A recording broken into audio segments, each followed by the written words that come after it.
Iran Israel উত্তেজনায় মধ্যপ্রাচ্য পরিস্থিতির দিকে তীক্ষ্ণ নজর রাখতে সংশ্লিষ্টদের নির্দেশ দিয়েছেন প্রধানমন্ত্রী।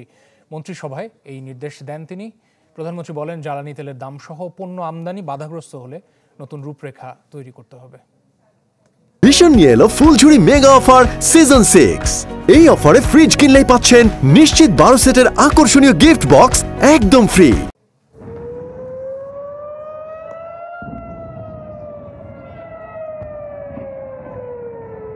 ইসরায়েলে ইরানের হামলায় চিন্তিত পুরো বিশ্ব। আরও একটি যুদ্ধের দ্বারপ্রান্তে কি মধ্যপ্রাচ্য?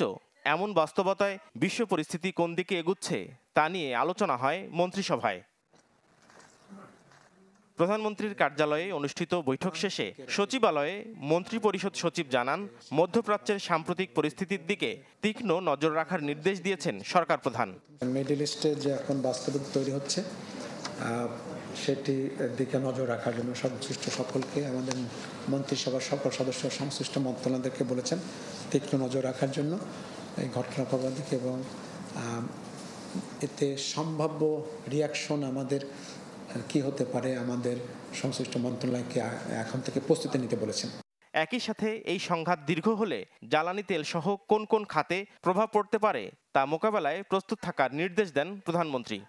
যদি দীর্ঘমেয়াদী হয় তখন যে সম্ভাব্য পরিস্থিতি হতে পারে, বিভিন্ন সেক্টরে যে ইম্প্যাক্ট পড়তে পারে, হয়তো তেলের দাম জ্বালানির দাম বাড়তে পারে, একটা সম্ভাব্যটা হতে পারে।